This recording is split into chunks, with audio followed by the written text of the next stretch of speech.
I've been living in the US for a few years now, but some habits still make me want to crawl under a table and hide. From supersized everything to what I can only describe as aggressive friendliness, here are the distinctly American behaviours that leave us Aussies absolutely bewildered. You better take cover.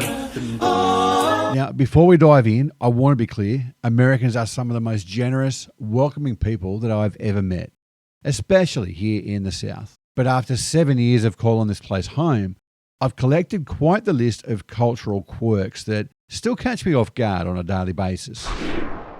Now, Americans have this amazing talent for treating people they've never met like they're old friends from primary school. On an average trip to the supermarket here, the checkout person will ask me detailed questions about my weekend plans, compliment me on my accent, somehow tell me all about their daughter's soccer schedule. Compare this to Australia, and grocery shopping is usually it's quick, how you going, nice day, etc. And then you're done. The classic American how are you, it still catches me off guard because in a way they genuinely seem interested in the answer, even though we're complete strangers. Back home, how you going is more of a greeting than an actual question.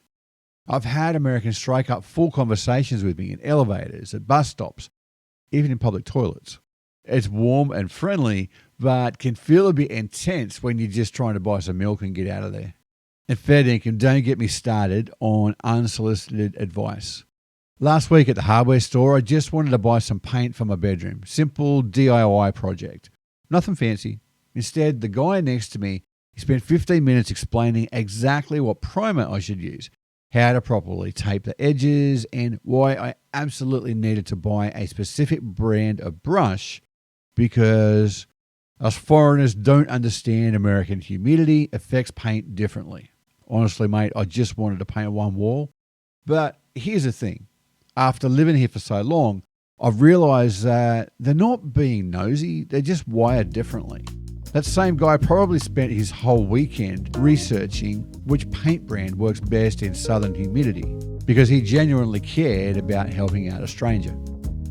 Now, at first it can be overwhelming, but when you're tackling something new, having someone share their hard-earned knowledge, even if you didn't ask for it, was actually pretty good for the soul. Americans have this peculiar relationship with work that really leaves us Aussies scratching our heads.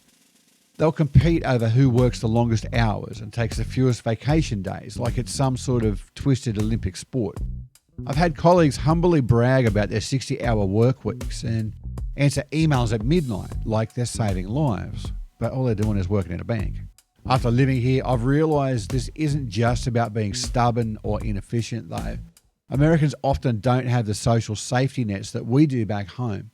Their healthcare, their retirement, their kids' college funds, they often depend on the job that they're doing. And in a culture where you're expected to pull yourself up by your bootstraps, being seen working hard becomes a way of proving you're worthy of that security. What really changed my perspective is understanding that when you live in a country where at-will employment means that you can lose your job tomorrow, maybe that midnight email isn't about being impressive, it's about survival. Jim, I'm sorry, you're fired. Get out of here. Right? Americans operate under the assumption that everything improves with size, and if you've ever been to a Buc-ee's, you'll know what I mean. The world's largest gas stations, and mate, they will trap you like a psychological experiment gone wrong. I first discovered this on a road trip out to the Smoky Mountains. Cruising along I-40, tank nearly empty, I kept seeing countdown signs. 100 miles to Buc-ee's, 50 miles, 23.5 miles. Next exit. I pull in thinking 10 minutes max, just some fuel, maybe grab a quick snack. What I didn't account for was the maze-like layout showcasing every square inch of merchandise. Suddenly, I'm navigating past brisket sandwiches, discovering decorative signs, standing before 17 beef jerky flavours and wondering if teriyaki or hickory smoke pairs better with my road trip playlist. The real kicker, I pushed a trolley through what I thought was a quick stop and walked out having spent over $300 on things I didn't know I needed. Teriyaki jerky, which is actually delicious, and patriotic banana pudding that I ate while questioning my life choices. Here's the thing with this though, after living in America this long, I've realized this isn't just about size for the sake of size. Americans design these experiences because they want you to discover something that's unexpected. So these days when I pull into a Buc-ee's, I go in with a game plan. I set a budget, make a list, and treat the rest like some sort of treasure hunt. Pet ownership in the US has been elevated to levels that would make most Aussies think they've stepped into some alternate reality. I learned this gradually during my first year in the South when a colleague held a birthday party for her golden retriever, complete with a custom cake, party hats, and a guest list of 15 other dogs. Now back home, our family dogs got an extra treat on their birthday, but a full-on party? Yeah, nah. The real eye-opener came when I discovered pet spas, dog psychologists, and something called doggy daycare that costs more per day than most people spend on their own. My American friends have Instagram accounts dedicated entirely to their cat's daily activities, complete with captions written from the perspective of the animal. I watched one woman spend $80 on a birthday cake for her Labrador, and honestly, the dog seemed pretty excited about it. But what really got me was seeing this pet-centric culture everywhere. Americans expect their pets to be welcomed in restaurants and shopping centres. I've seen service dogs wearing bow ties at Target and pets dining at outdoor patios. Don't get me wrong on this, I love animals. But back home, I've got a feeling that pets are beloved family members but still behave like animals, whereas here, they're furry children with better wardrobes than most humans. What do you reckon? Are the Americans onto something, or is it just too much and too over the top? Personal space in America. It's more like a personal suggestion.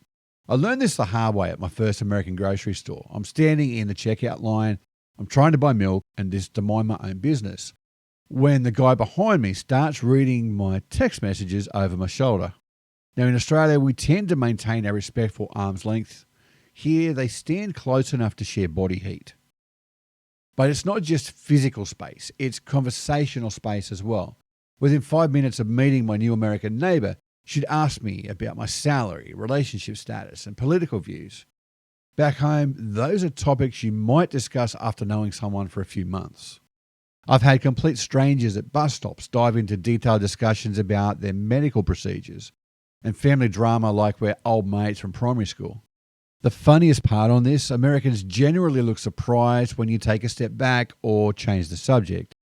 They're not being rude. They think that this level of instant intimacy is completely normal. So I've had to learn to position myself strategically in lines and always have an escape route planned for conversations that dive too deep too quickly.